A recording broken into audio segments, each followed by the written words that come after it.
Good evening. Welcome back to our live stream tonight. Yeah, it's already 8 p.m. here, and I just had my dinner. So yeah. Hello, hi Marie. It's been a while since I caught a live stream of yours. At least I catch this one. Hi to you there, Robert. Thanks for waiting.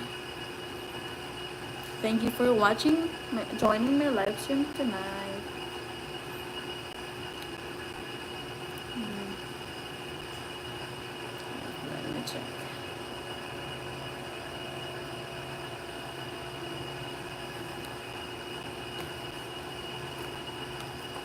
I hope oops, it's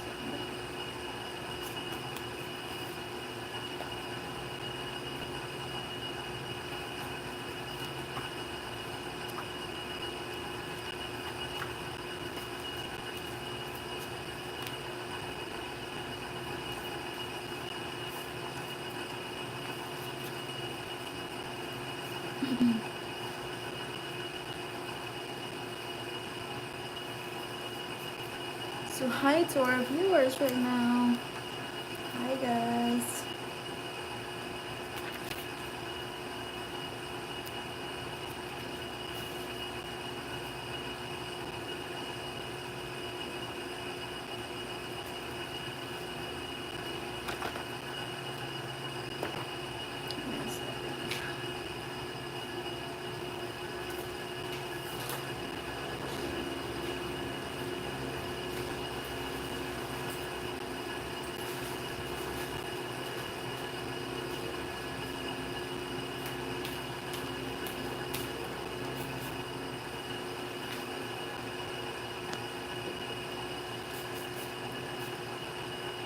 Yes. Hi John Marie. Hi. How are you? Hi Chris. I'm doing great, Chris. How are you?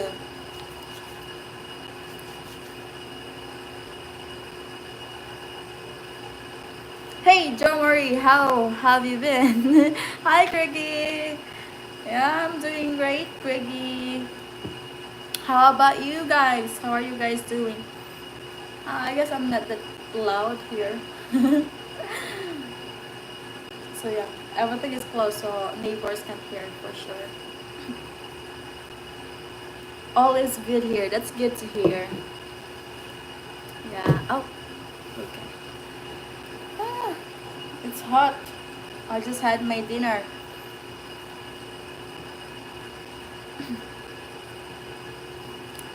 So yeah. Oh my god, collarbone. I am really losing. Excuse me. Are you still married? Yes, I'm still married.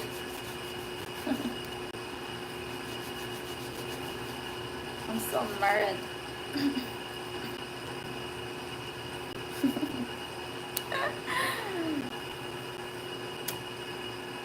Where are you today? In a way, I moved somewhere. Not a bit far and not a bit close to my province, but yeah, I I need some time for myself. I don't know. I even love being alone. Like when I go somewhere else and I'm alone, I love it. I mean, I like it, you know. And when there's too many people, I don't like to go out. So, excuse me.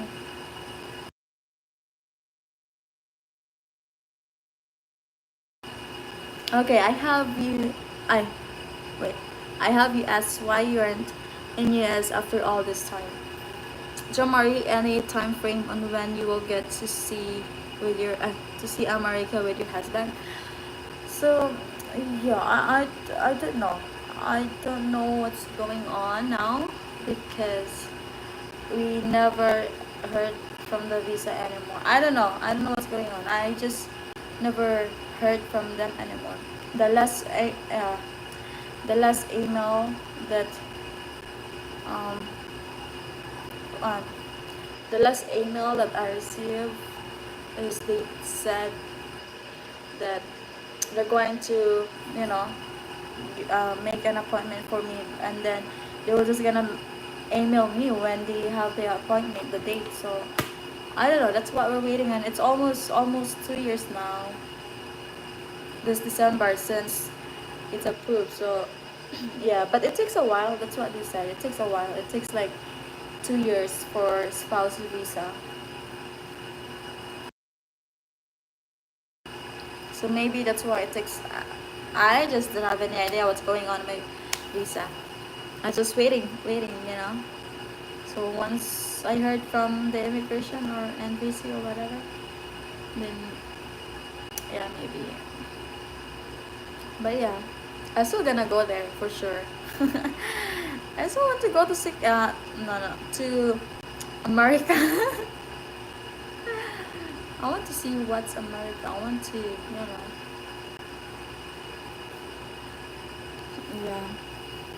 Hi, how are you? When will you come back? Ay, sakto lang. Hi, Ten. I'm not sure, but it's busy. Busy. I, so yeah, my lip is so. I don't know what's going on to my lips. It's so dry. Maybe yeah. I just need more water. It's so dry. It looks so dry. I think I need to put something in my lips. A bit. I don't know if I have it here. No, I don't have it here.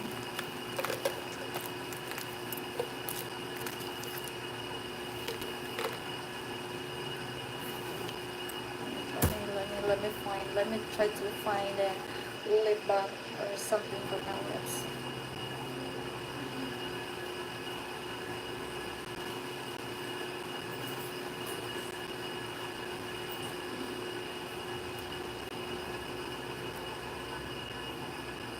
So yeah, let me put something a bit. I don't know what it looks like. I don't really use this. What is this?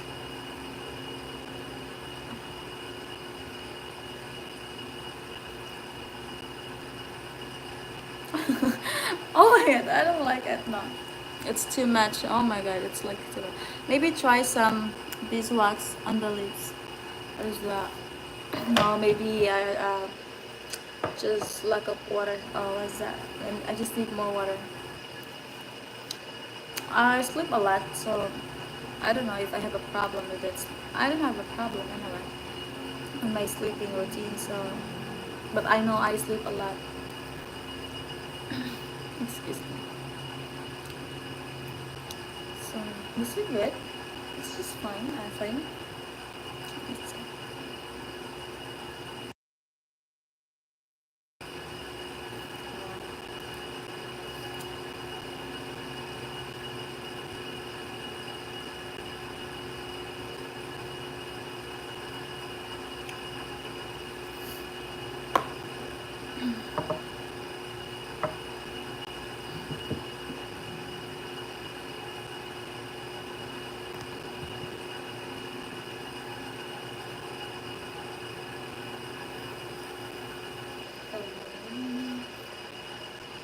yeah, it's really long now.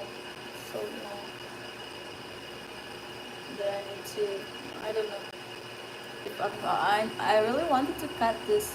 It's annoying sometimes. Then 2 years for spousal visa. That's yes, that's true. Robert. Even not just me. I mean, there is another applicant who sent me a message that because her husband is living permanently now in the USA, and then she applying for spousal visa, and we're on the same date that we both on the same date that our case is approved, like month of December, and we both uh, received email from them at the same time. So yeah, even them, they didn't heard from the immigration yet as well. So if ever, yeah, that's, if ever you have a Filipino girlfriend or whatever, and if you want to take care to USA, better to take the fiance visa, the fiance visa, and or tourist visa, I think. But I think fiance is much better. So because I heard that fiance visa, I'm not sure how long is the limitation, for her to stay there. But maybe for few months, and then after that, I think she can extend another months, like you guys doing here, like extend until you apply for something, or you're getting married there. Or much better to know the girl first here in the Philippines and just get married in the USA. Much better, if you're guys ready to get married. Because I don't know, it doesn't make sense for me. I don't know, it really doesn't make sense. Like, you're already married, and I don't know. I like your nails, they match your top. Yes, my favorite color. I like it either. It's really nice. I like. But this one is broken. The this is not I don't know, maybe it's like, no, I can't. This one. I have no idea what's going on to this one. I mean, I don't know. Look, it look funny. It is really funny. Very short. Oh, Konwata. Huh? Hi, Adam. I have no idea what Konwata is, or maybe it's Komosta. But I'm okay, Adam. So, yeah. I have no idea what's going on here. Char. But anyway, excuse me. I think I hit something, and then it gets scratched a little bit. This is really my real nails. So this is a gel nail polish. So yeah, it's like it cuts a little bit here. So yeah, I was like, oh my god, I was just gonna take it out. So, yeah. Like, look at this wish. It's not a kind of bad finger sign or whatever, but yeah, this is really funny looking because the rest are nice and long. Favorite color purple, so as you see.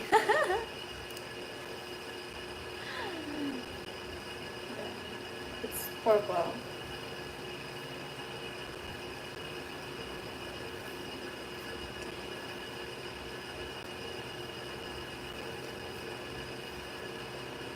My hair looks so shiny. Very nice. It's really long. Look at this. Very long. And it's so nice. Highlight save your channel as what's going on?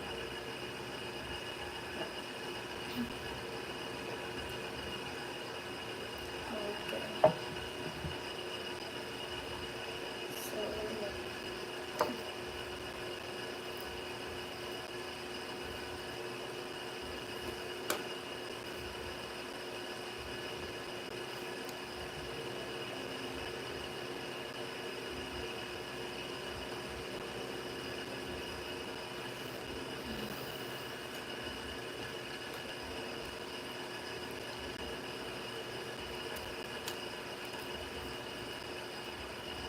So So yeah, if you guys have some question, you can ask, and I'll try to answer all of them, all of the above.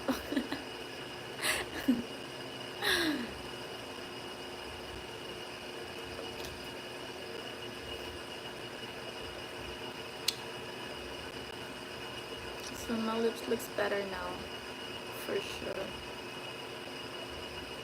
I have a chubby cheek, but I'm so skinny.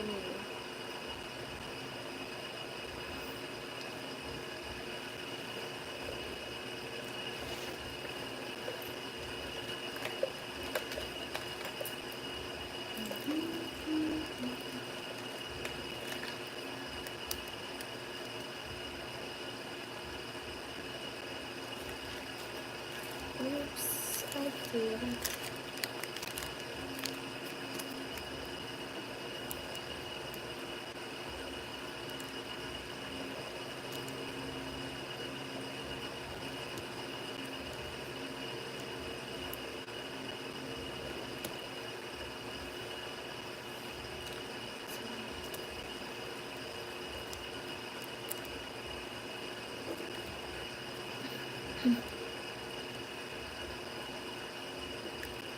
Are you working or looking for a job to fill the time? Um, how I wish I have a job, online job, or doesn't matter. But yeah, I'm looking for a job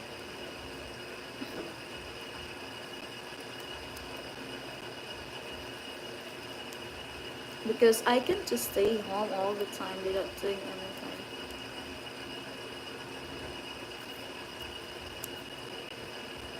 I know the salary here. I'm not saying that I'm not contented or whatever, but it's real bad. I mean, how I wish I can work abroad, but then if I will go work abroad, I don't want to work at domestic. Like um, I mean, I'm not trying to down the domestic workers or whatever, but for me, it's just about the same amount. I mean, it's just about the same salary if you work there and here. Monthly. So I don't know. How I wish I can get in USA now, so I can work right away. Better salary there.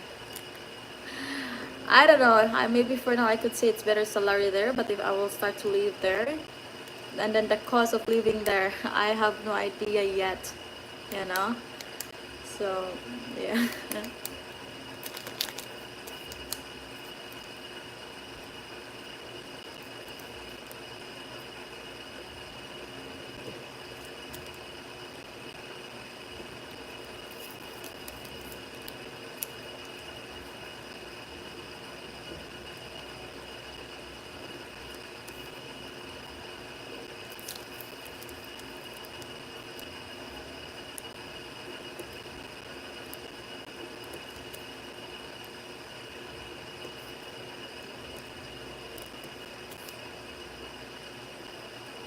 And I think this YouTube should gonna help me. If I will just keep going, posting videos. But I don't know. I don't know. I have so many videos, but I didn't upload them. I don't know. But yeah, this YouTube we're gonna YouTube whatever. It's gonna help me, to earn if I will just keep doing a video.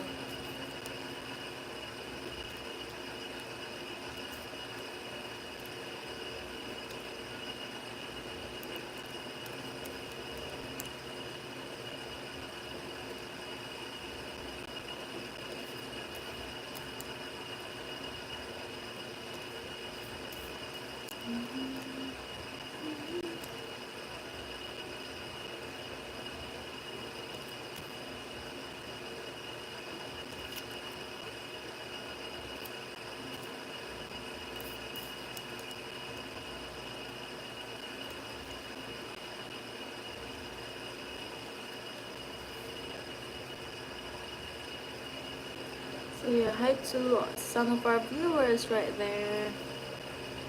Hi guys.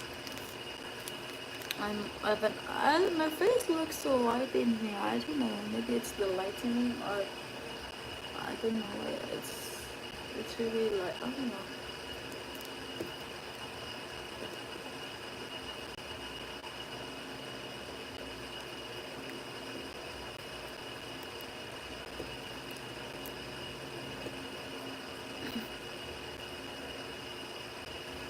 Everything cost here too.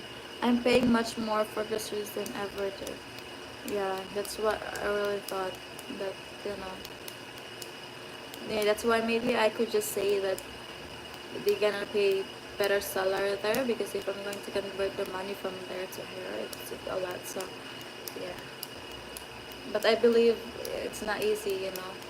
once you really live there, and if you're gonna rent a place or whatever, you know, you can buy it.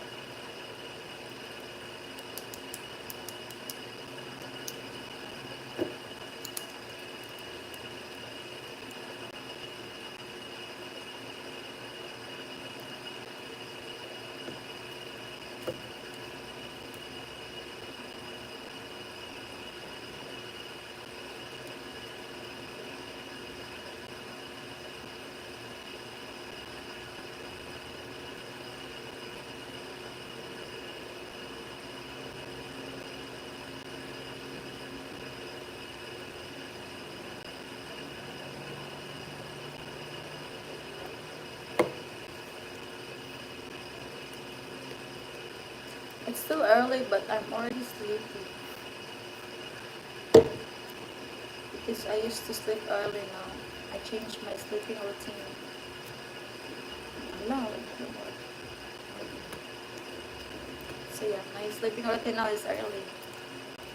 This time I should already sleep, but still awake.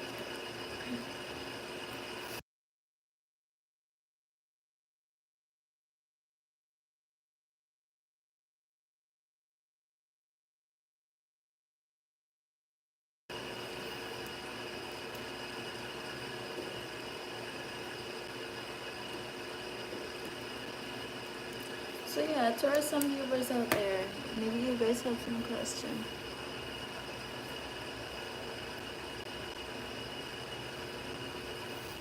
Oh, my head hurts so bad.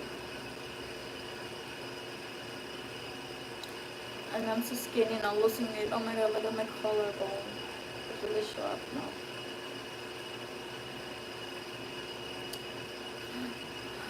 I look like a skeleton. A skeleton now.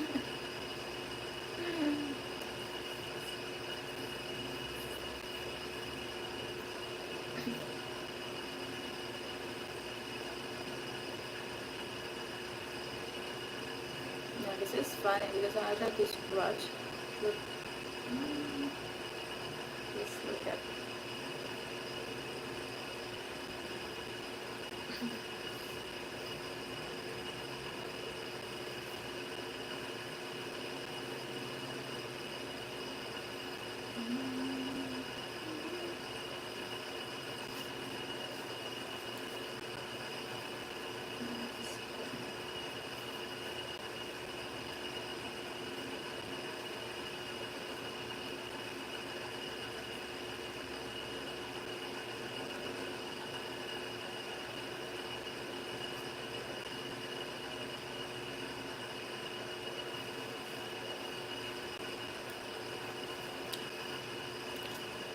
So I'm just gonna read books while reading the guys' comments.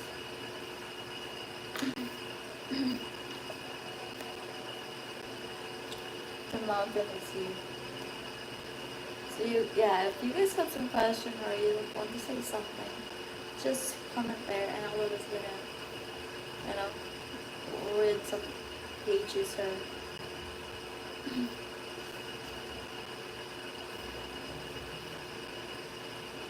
since you guys are not commenting yet, so I'm just gonna read books.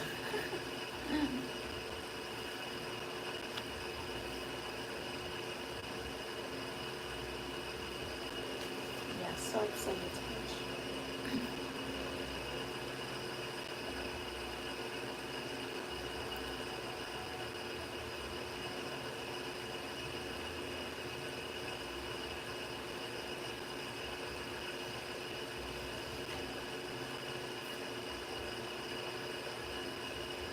I've heard that um, that the US has an expedited visa program. It costs a lot of money, but maybe worth it if you're yeah, I heard that too, like about the, I don't know. Uh, we'll see, guys, because if ever I'm really gonna get into USA, I will really gonna tell you guys here. I'm really gonna post some, you know, that I already USA or relatives in life. So yeah, I heard about that too, Pri. So I don't know. Yeah, no one knows how I wish I could be in USA now, or you know. But it's okay, you know, that's what happened. So we'll see what's gonna work.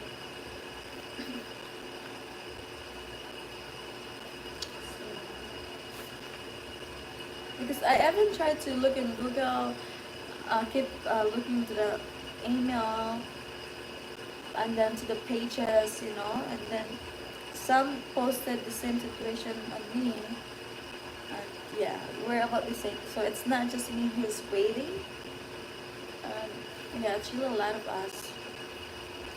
So much better, you know, fiance. But I know sometimes I heard that fiance is like 50-50. So much better to have a lot of groups that groups or groups or whatever. What is that? You know, much better. You took picture together with the date, with the place, time. You know, I can't remember what camera is that. Wait, let me check. Time, timestamp, timestamp, camera. That one. That's probably gonna be enough, especially at your first time meeting. Took a picture together, you know, and yeah, keep some photos together. Yeah, I think they're gonna be enough. So yeah, a spouse visa is just crazy. It takes like a year. What? Next month gonna be October, November, December.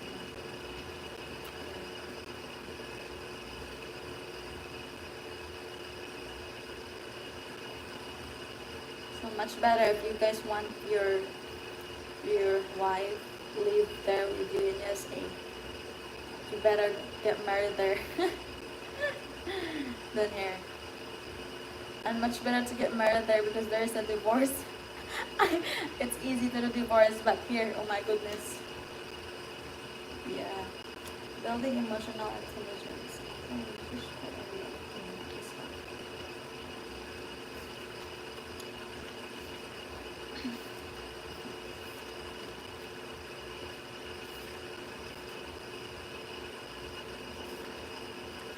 Your mind is something. I know this is how I'm gonna read books. I'm going to find the title.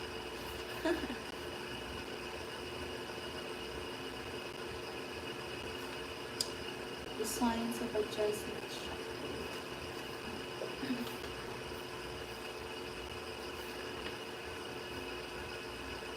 Because I really need to read books, you know, when I'm not live and I don't really do something really a lot. So I just read books, like self-discipline, you know. Excuse me. Because I need it a lot for myself.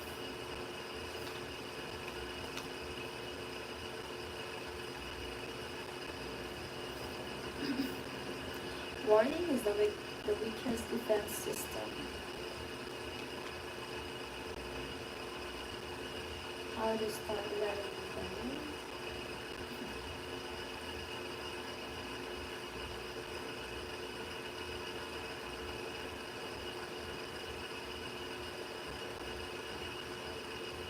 Oh, I think I did this. Recovering from emotional trauma. Yeah, this is interesting. I'm gonna read this maybe later, a bit later. I think I need this. I need to read this one. And it's crazy while reading the books, I'm crying. It's just crazy. Releasing emotional backlog. Yeah. What it really means to heal your mind. Interesting. I need this a lot because I have so many trauma from the childhood until now. Moving forward isn't about getting revenge. Actually.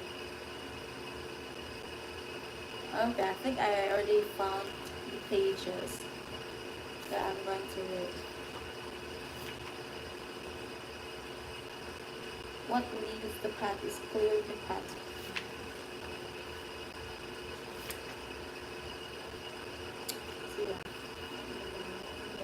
3, 4.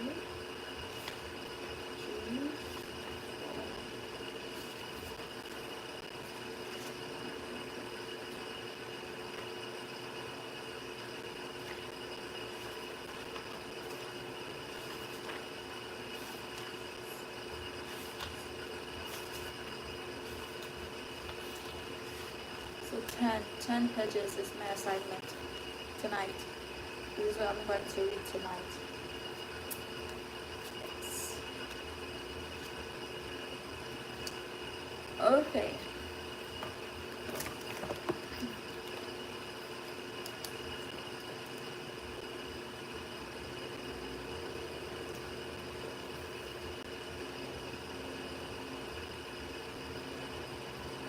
Yeah, my guys, it's so nice to live alone sometimes, you know. It's like you're just alone and it's quiet, very peaceful, and you know, like you can do whatever you want. Like I don't know, maybe only for I mean this will gonna work for only introvert people. Yeah, because I don't even want to go out at daytime. Like I don't want somebody to see me. I don't know.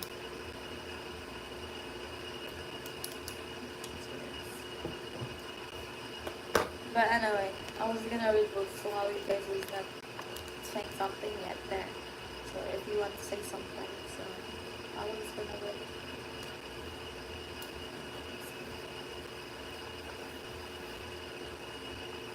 Recovering from emotional trauma. Oh my god.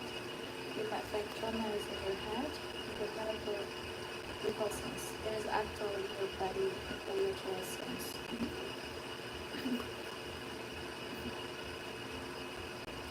Yeah, this is so interesting. Trauma is what happens when something scares you and you do not get over that fear. If you do not resolve or defeat, you get into and remain a sustained state of life, which is essentially the human panic response for survival. Trauma is the experience of disconnecting from the fundamental feeling of safety. Unless you are able to re-establish that connection, particularly destructive time is the state you become hypersensitive, which means that you will spread and overthink, overreact, become triggered by the personalized neutral situation, and remain in mental combat mode. After experiencing trauma, your brain will rewire itself temporarily to seek out the protection and other thing, which makes it very difficult to both move on from the initial problem and then not to develop a victim complex. After all, your brain is literally trying to show you every imaginable way the world could be out to get you. This is why exposure is so effective as a treatment for fear or anxiety. By gradually reintroducing this stressor into someone's life and showing them that they are able to handle it. The brain is able to return to a neutral state because a feeling of control and security is being reestablished. This is also why people get stronger themselves.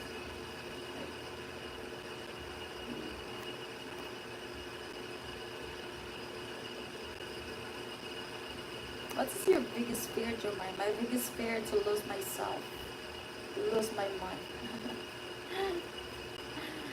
Yes, because of traumas, kind of situations, you know. That's my fear. If I'm gonna lose myself. So yes, it really does help the books, you know, like the self-discipline. It depends if you know if you read it like purely, like you know, and you're gonna like because while I'm reading books like this, I need to understand, what it says in there, and I explain it to myself. Like this is what I should going to do, and this is what happened to me. This is what I did, like that. So yeah, I'm afraid if I'm gonna lose myself. Is that right? Yeah. Which is only us ourselves could help us as well.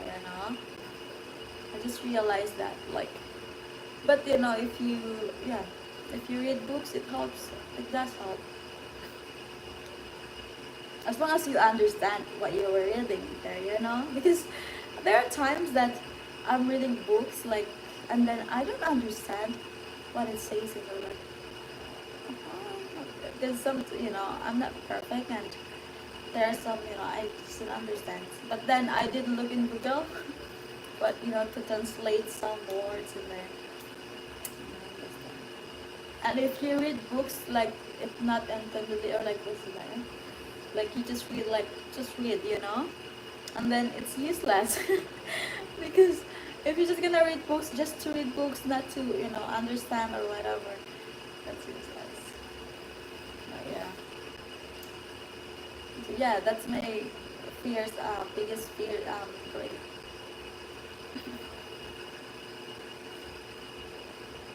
Because it happens already last bit before, and it's scaring me now if it happen again to myself. Yeah. This is also why people. But anyway, I'm going to read this, but I'm going to read it again later, because this is my topic tonight, or my assignment for myself. But this someone is gonna read, so even while I'm talking here in my life and reading, I still understand some of them. Not, I mean, not really the whole. Depends. It depends. It depends on what it says here. So yeah. This is also why people have stronger social ties and mental is more inspired to a traumatic event and more likely to use the event as a catalyst for self-reflection, growth, compassion, and healing as opposed to self-destruction. We had multiple ties to that essential feeling of safety. So even if one was delivered away, others still were there to support them. What happens to your brain after a traumatic event? Neurologically, it causes stress in three parts of the brain. If we need to say this, realistic thinking.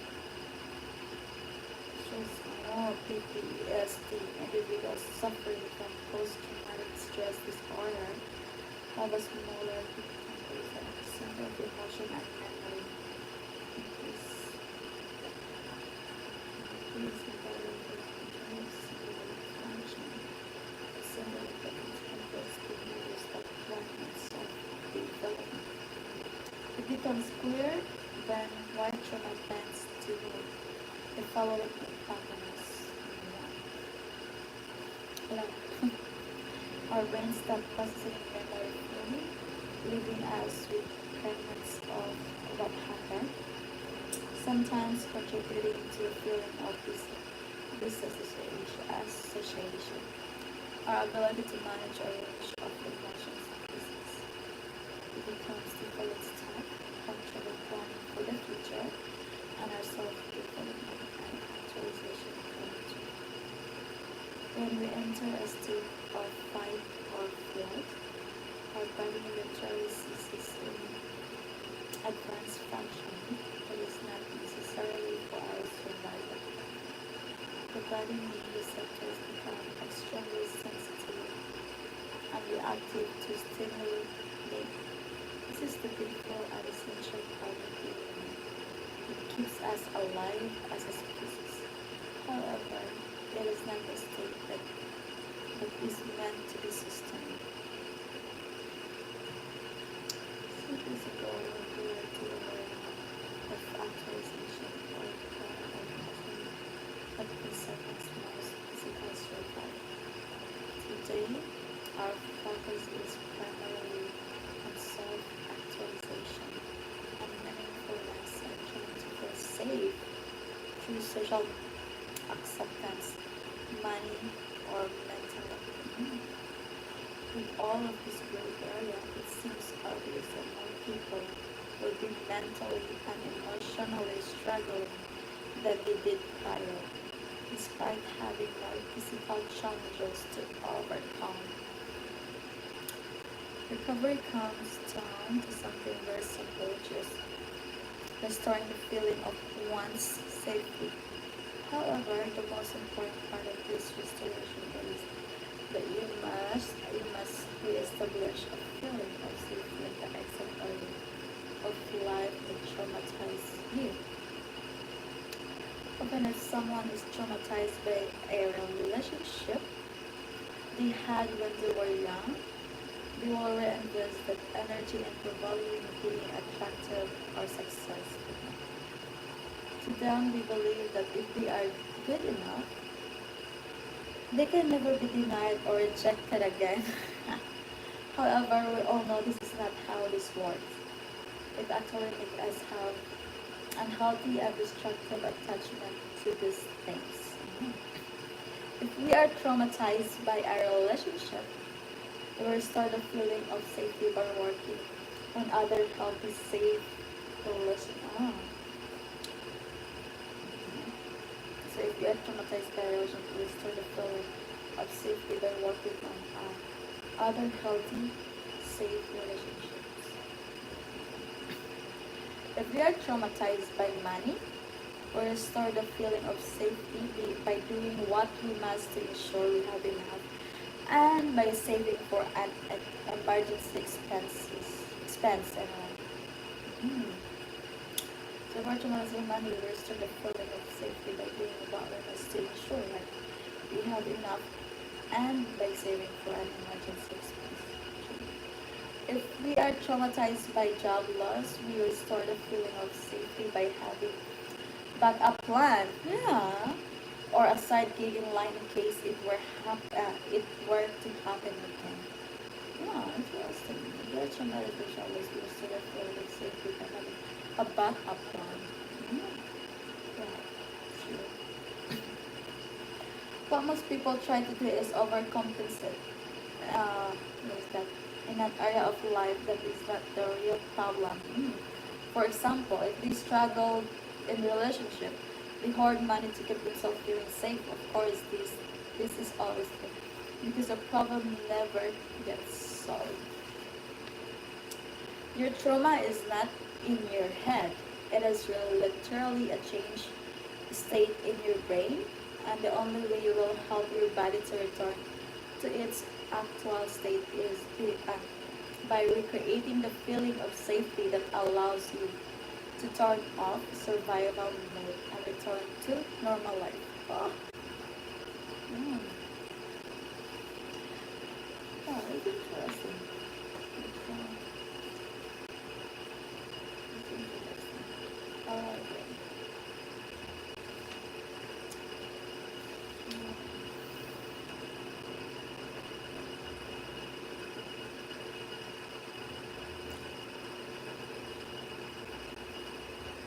So releasing emotional backlog. It's, your emotional backlog is like your email index. It might be a simple analogy, but it's an effective one. When you experience emotions, it's a how is that? You're getting little messages from your body stacking up one at a time. If you don't ever open them, you end up with 1,000 plus notifications deep, literally overlooking crucial information and important insight that you need to move your life forward. At the same time, you can sit around all day and respond to every message just as it comes up. You never get anything done.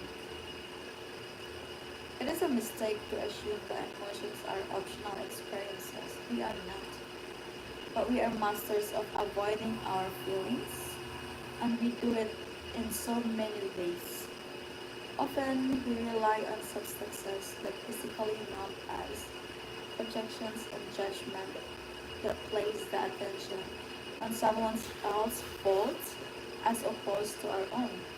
All kinds of otherworldly things.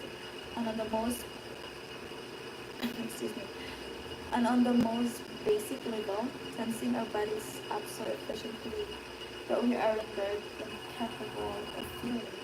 Mm. Psychologically, you probably know that this doesn't work for long. The backlash starts to jump eventually. Eventually. You are forced to sit and be still and sleep and cry and feel it all. I wish there were some nostalgia to share here, but there isn't. There is only your anatomy that's present of what's happening inside you when you feel. Emotions are physical experiences. We flush our bodies of everything and regularly respond. We create we sweet. We cry, we literally join our entire skin once a month. Feelings are no different.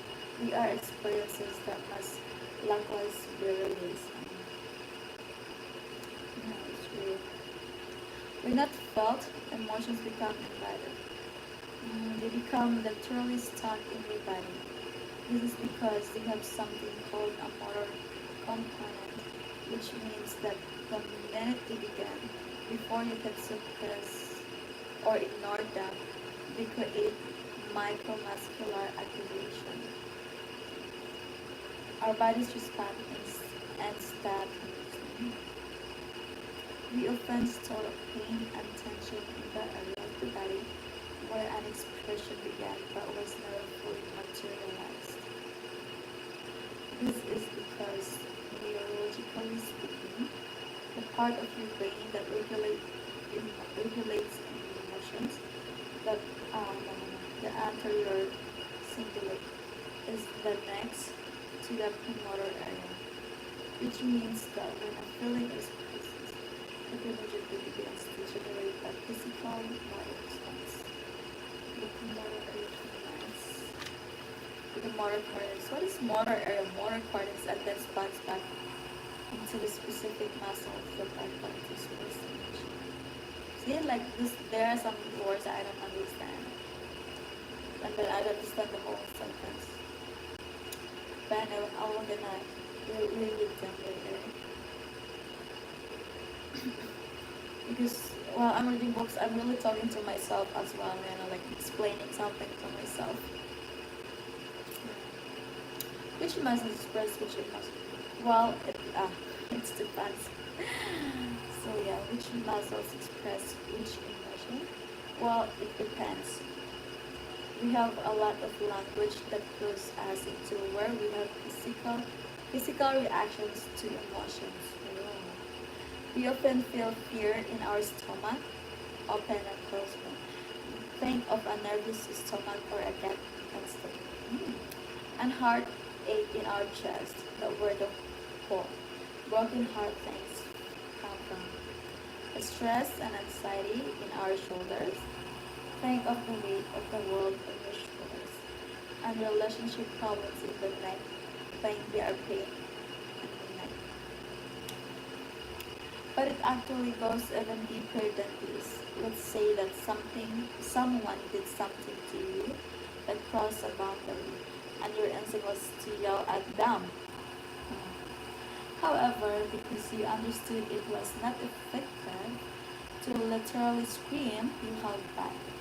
Though this may have been the right thing to do in the moment, your body may be storing how to read this one only, residual. I don't know, residual. Residual, yeah, it's kind of dual. Dual is DUAL, or residual, whatever. Tension in the neck or throat area. In other cases, people can experience psychosomatic effects of their emotions that are a bit more abstract, such such as pain in their knees or feet when they are traumatized by moving forward in their life also.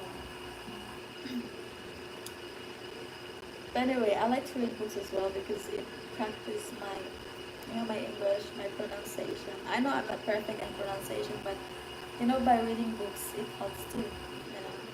So yeah. So my pronunciation is not perfect. Again, it's me. The truth is that our bodies are speaking to us in voiceless symbols. If we can learn to interpret what they are saying, we can heal ourselves in an entirely new way. So you know that emotions sometimes get stored in the body when they are not fully expressed. Be this as it is, how do we begin to flush ourselves from them? So there are a number of strategies that you can use to do this. And what matters is that it's effective for you. There is no one size fits all. But there are a few options that tend to work well for most people, particularly when they are used in tandem. So another one, stop meditating to feel calm. Yeah. This is similar. Stop meditating to feel calm. Start meditation to just feel. Stop meditation to feel calm, but start meditation to just feel. Okay. I know that this goes against everything you've ever heard about meditation. That is actually the point of meditation. If you sit down for a 10-minute session and try to force yourself to be relaxed and light, you are effectively doing the exact same type of suppression that likely give you the need to meditate in the first place. Instead, the point of meditation is to sit idly as you experience all of these feelings now. The rage, the fear, the sadness, the overwhelming mind chatter. What is that? And in spite of or trigger it mean, you learn to stay still and not respond to it. You learn to allow these thoughts and feelings to come up and then pass over if you not react to them. This takes practice.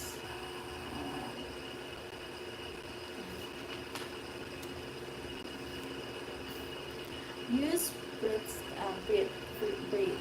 scans to find that, I don't want to read this. Residual. Is it right, guys?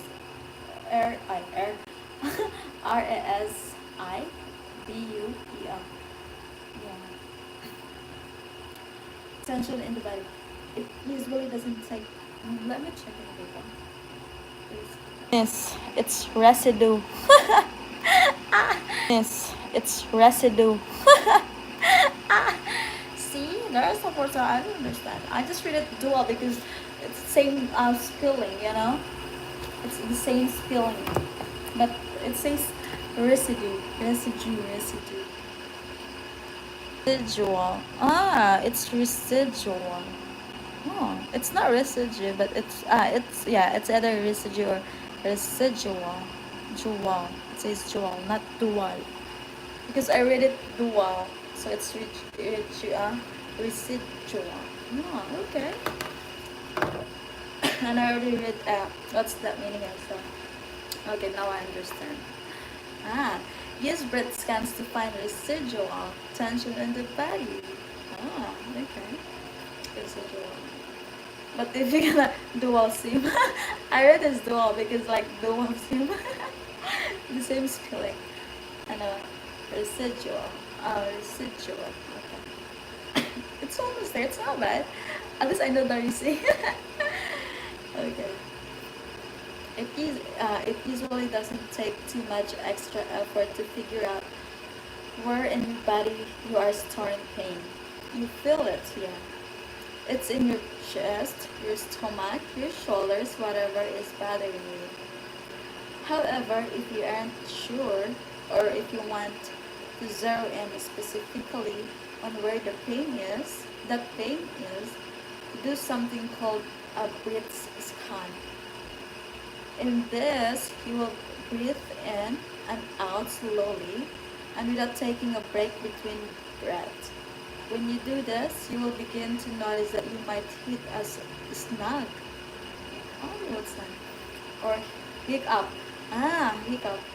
Somewhere that in the process of taking your breath, you will start to feel precisely where in your body are storing tension. Once you know, you can start to go into that feeling more, visualizing what it is, where it came from, and what it needs you to know. Often in this scenario, we are brought back to specific memories or past versions of ourselves that need assistance or guidance. Use a journal to write down what you experience and see. And remember that the body often speaks in metaphors, so don't necessarily take everything literally. This is really interesting. I like this. I'm gonna read this again later. So another topic: sweat, move, and cry. The last, the hardest, and the most important part of releasing your emotion is really the only thing you have to do. You have to feel them. This is true. Sometimes this means allowing yourself to feel like total shit. Sometimes this means pushing yourself through a workout, yoga, stretching, walking, or confronting triggering thoughts and letting yourself cry out what's bothering you. Remember that emotional health is not the experience of being perfectly calm and happy all of the time. It is the experience of allowing a range of emotions, both good and bad, and not getting too stuck on either one. Similarly, mental health and self-mastery is the ability to see and feel and experience a thought without responding to it. The response or lack thereof is where we gain our power and we claim our rights. You were not born to be perfect, of course, yeah. You were not born to be happy all of the time. Which is true, you know. That's sadness, everything's, part of our life. But if you can commit each day to doing the work of being fully human and feeling even when you are afraid, you can transcend in a way that is truly beautiful. Ah, interesting. I like this, I like this. So yeah, this is another topic again. What it really means to heal your mind. Yeah, this is another topic. Healing your mind is not the same thing as healing your body. No. When you're physically wounded, you often go through a progressive linear repair. You get better until one day you are nearly back to where you were before. Healing your mind is completely different because you aren't returning to what you were before. You are guiding yourself and becoming someone entirely new. If that seems a little bit violent and harsh, it should. Healing is not a lovely ascension into comfort and wellness to be experienced once and forevermore. Healing yourself is the most uncomfortable, disruptive, important thing you will ever do. Healing yourself is returning to your most natural state, which is hungry for personal freedom, irreverent, is it right? Irreverent, um, without, yeah, to the suffocating opinions of others. Creates without doubt, shows up without fear, and loves without stipulations and agreements and conditions. Who you truly are is at once the best version of yourself you might not have ever imagined, and the most essential version of yourself that you have always been. And getting to that place, it requires a lot.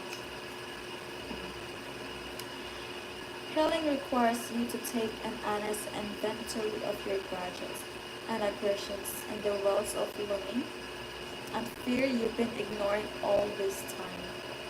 It requires you to stack up precisely what is wrong with your life. Excuse me. Uh, yeah, sorry. It requires you to take stock of precisely what is wrong with your life so you can work to make it right. It requires you to be completely honest about how you really feel. And then it requires you actually feel it. Healing requires you to feel the deep heartache lingering in you instead of subconsciously. Recreating the experience so you have an outlet to release it. Healing is no longer trying to sanitize your experience, to cleanse it until it is made perfect.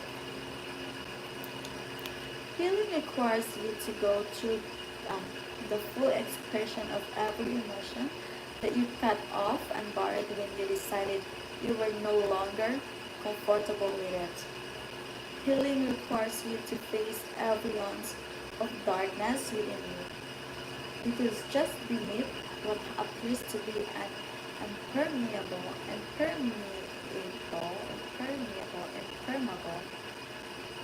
barrier is complete, radical, and total freedom. When you are no longer scared to feel anything, when you no longer resist any one part of your life, something magical happens. You find peace. Let's be clear. You are not going to suffer forever. This is not going to hurt for long. But to trick yourself into thinking that healing is getting progressively better until you have unraveled all your past experiences and can return to the version of yourself you were before you got hurt. Well, that is to miss the point entirely. We are meant to go through these periods of what some refer to a positive disintegration. Okay. What is that?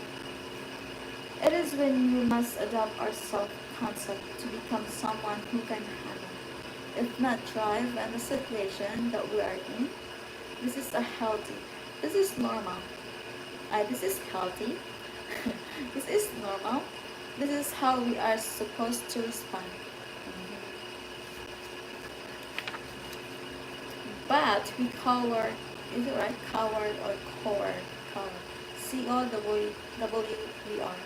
Because it will uncomfortable. No, what? It will not immediately give us the verge of what we thought is worthwhile life, comfort and ease, and the illusion that everything is perfect on the surface.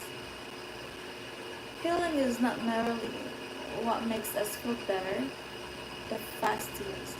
It is building the right life, admitting where we've fault. No, it is grading ourselves at the at, I'm lost. It is going back and solving our mistakes, and going back within ourselves and solving the anger and fear and small-mindedness that got us there in the first place. Healing is refusing to tolerate the discomfort of change because you refuse to tolerate mediocrity for 1 second longer. The truth is that there is no way to escape discomfort. It finds us wherever we are. But we are either going to feel uneasy, pushing past our self-imposed limits, breaking boundaries, and becoming who we dream of being, or we're going to feel it as we sit on more of fears we fabricated to justify why we refuse to stand up and begin. Healing is going to be hard at first. It's true. It is going to mean looking at yourself honestly, maybe for the first time ever.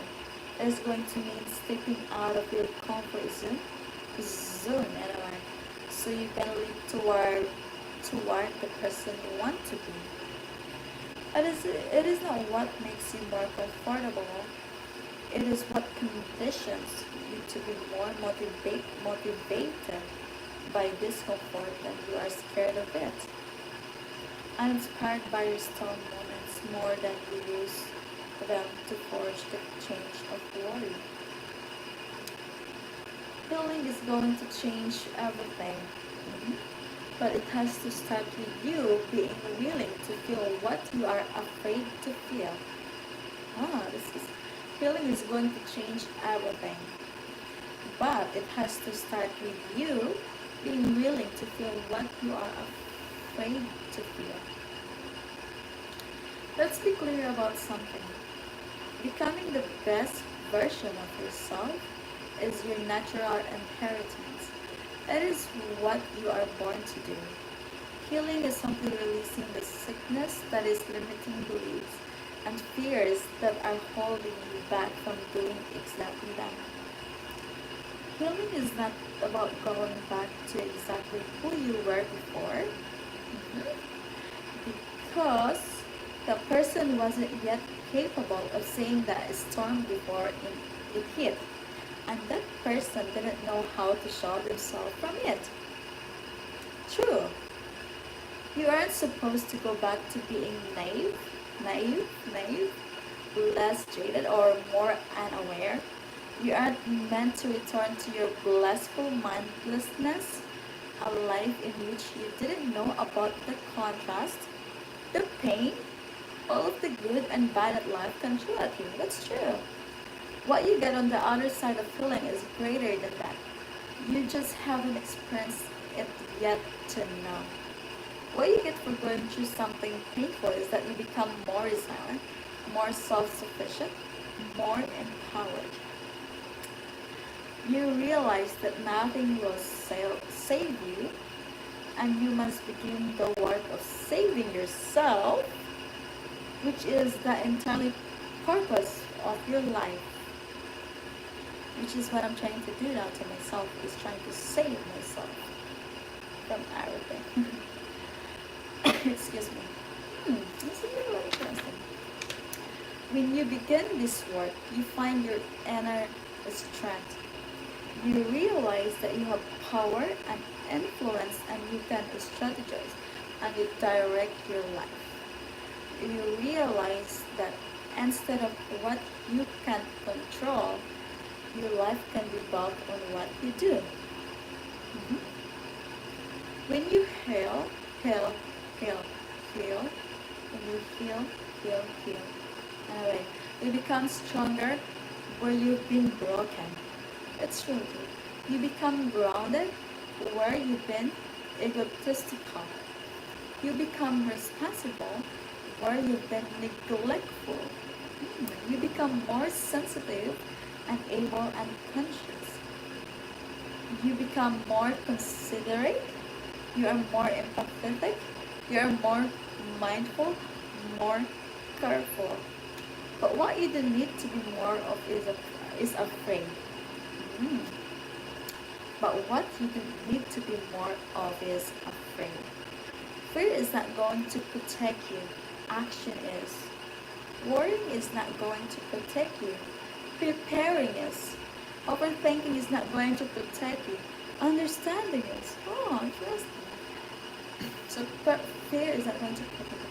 Action. Sure. Worrying is not going to protect you. Sure. Yeah. Preparing. Overthinking, I overthink a lot. Is not going to protect you, but to understanding is. Okay.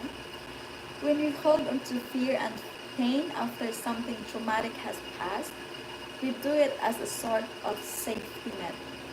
We falsely believe that if we constantly remind ourselves of all the terrible things that we didn't see coming, we can avoid them.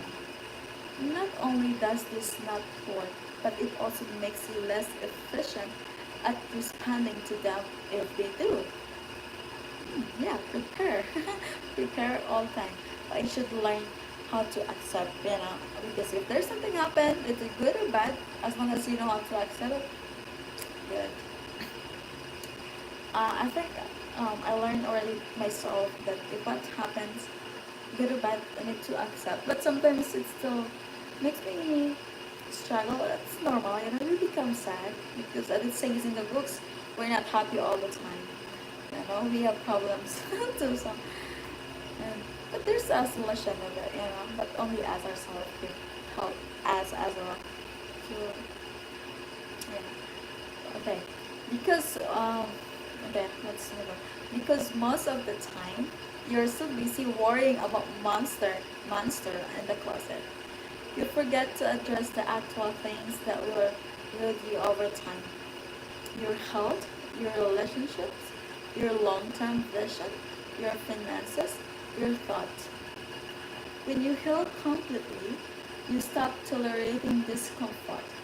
When something is wrong, you recognize that it is wrong and take action to fix it because you've seen what happens when you don't.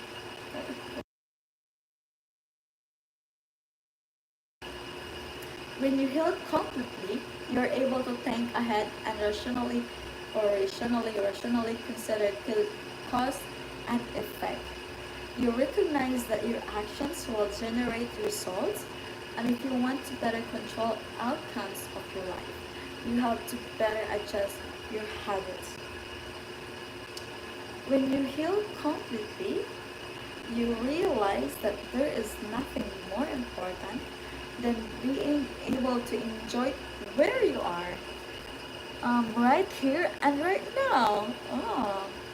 Whatever obstructions are in the way of you being present and savoring your life are the challenges you have to face. Mhm. Because life is quick and it's temporary.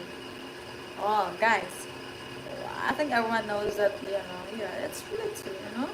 Life is quick and it's temporary. So, yeah. That's why it is more important than being where is that? You realize that there is nothing more important than being able to enjoy where you are right here and right now.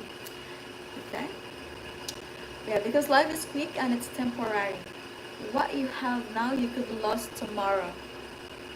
And gripping it so tightly, binding it up with resistance, doesn't mean it's safer. Yes, safer. It means that when the day comes that it passes, as does everything, as does everyone, you will realize you never really enjoy it. Oh. And healing? It's about getting to a place where you prioritize nothing over the quality of your one short life. Yes. Oh yeah, this book is really interesting. Okay. Anyway, I'm just reading them, but then it's nice. I understand. So let's go to another. This is another page and another topic. So it's like moving forward. It's not really not yeah. Moving forward isn't about getting revenge. Okay. Yeah. Your glow up might not be something others can see. It might not come across as a shift on the surface. In a world of revenge, bodies, and comeback relationships, a world that tries to tell you that your ultimate transformation should be displayed out across your Instagram feed, we've lost what it really means to heal. No, means to heal, to improve, to move on with our lives. The real glow up isn't proving the people from your past wrong. It is finally feeling so content and hopeful about your future that you stop thinking about them entirely. When you want to change your life so it looks different, and only that, You are still orbiting or beating around the opinions of people who didn't love you and didn't have any intention to. You can always tell the difference too. People who have truly transformed are not concerned solely with how things appear. Their lives are now focused entirely on how things feel, how they really underneath it all. A real glow up is authentic. It is lifting up off all the cover up bullshits and addressing the real problems. It is healing. It is changing for good. It is for the first time prioritizing your heart over someone else's eyes. Anyone can piece together an image that looks better. Anyone can edit and filter and lay picture after picture side by side to create narrative, a story, a semblance of the whole. Anyone can buy their way into beauty. Anyone can look nicer if they really try. Anyone can convince you that they are doing better than they really are. If they are so intent on trying to prove that, it is probably because they are still empty inside. What if you weren't worried about whether or not you look bigger or smaller or nicer or better than you did 10 years ago? What if you were more concerned about whether or not you gain self-respect, real relationships, emotion freedom, mental clarity, a job you appreciate, work you respect, a kinder and more empathetic disposition? That's why it's like expression. What if your accomplishments were not something you could photograph or measure? Nothing you could loosely try to communicate across some pixels and status updates? How are you feeling today? Better than you did yesterday? More whole? More confident? The truth is that there is no before and after in life. We are always in the process of shedding and becoming. That snapshot moment you're waiting for, that instance in which someone dares to look you up again and sees finally that you are thriving, is a game for you and you alone. Nobody is looking at you the way you think they are. Nobody is thinking about you the way you wish they would. They are looking at themselves, they are thinking about themselves. They are reading themselves. This isn't sad, it's freeing. This should be the crux of your ultimate liberation. The truth is that you have nobody to prove wrong but yourself. The people from your past probably didn't disapprove of you nearly as much as you feared they did. This is closure for you. This growth is for you. This change is yours. This is you versus you meeting you seeing you for the first time. This is about you becoming who you know you can be. This is about you finally living up to your potential. But mostly, this is about you recognizing that you were not your best self before. Yeah. You didn't behave the way you wish you would have. You didn't do what you should have. You weren't what you hoped you'd be. Whenever we want desperately to prove someone else wrong, we are really trying to quell our own lingering disappointments that we didn't live up to our own expectation. So remember this. The next time you're trying to craft a glow-up story that is compelling to others, ask yourself why you are still waiting for their approval. The answer almost always is that you still do not have your own.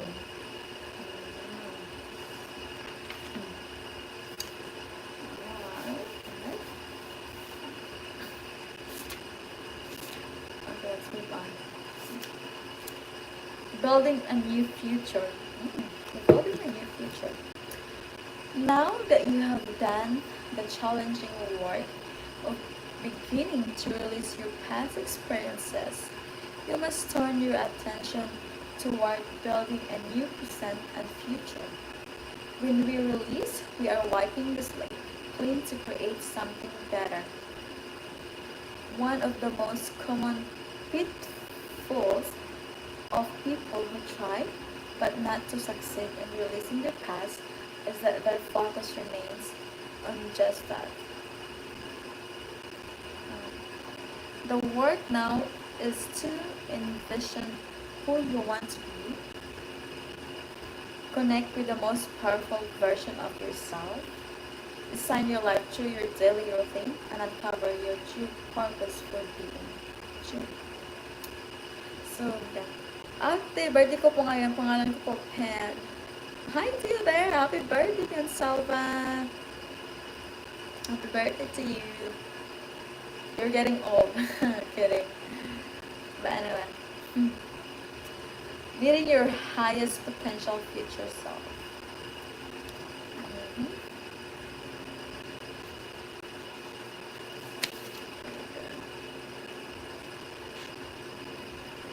Thank you for, you're welcome. You're welcome, Salva.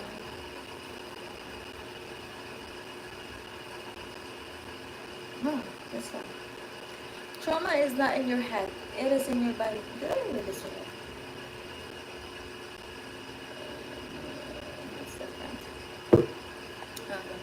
This is the first and most important thing you need to know in order to overcome it. Trauma is a legitimate physical issue. You store those emotions, energies, and patterns at a cellular level. Thankfully, we can use the ripples at the top of the water to trace back down to the problem at the bottom. You can begin to use your body to help you heal. First, identify what caused the traumatic experience. You do this by feeling into yourself and noticing where you are, tight or tense. Our body is hard to protect us. When we have a broken leg, our fascia is like a natural cast so that we do not bend ourselves but we again. Similarly, when our hearts are broken, our emotions tighten so that we do not let ourselves feel again. So guys, I need to take a break.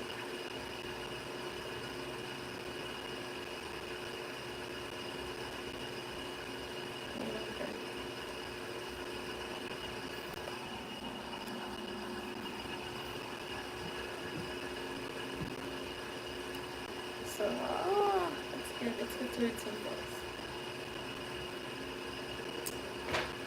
I just read it. So guys, is anything something you could say or you could ask something?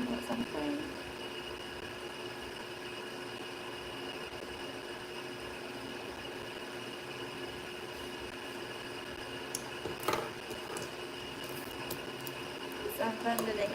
I was gonna read it again later. Because I have to explain that to myself. I have to understand it clearly. While I'm reading it, I can understand. But, it's really much better when you understand it clearly.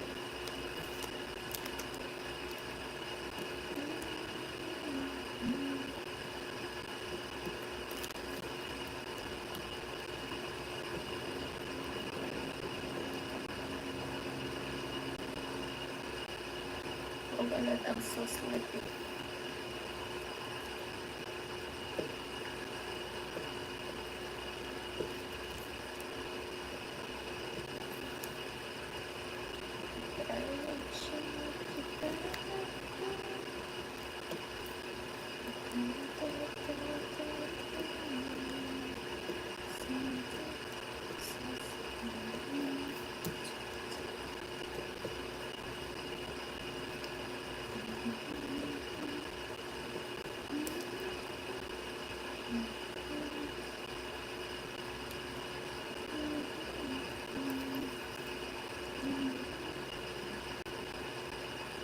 Mm.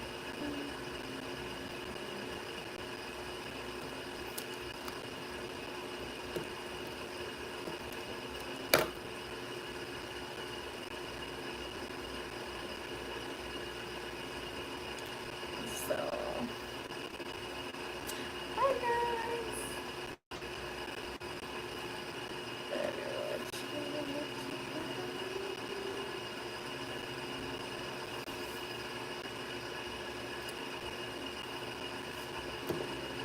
Yeah, it's already 9. So that's why I fell asleep.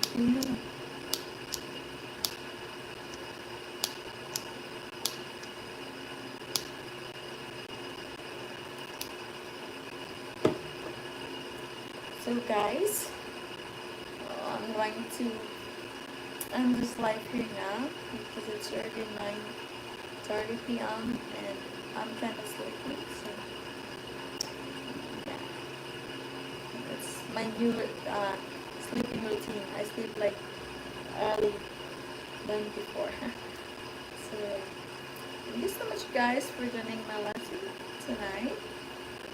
And yeah, I appreciate you all and have a wonderful day and a wonderful night or whatever it is there where you are right now. So yeah, thank you again and hope to see you again. Not hope to see you again, but I hope to talk with you guys again the next time. So bye.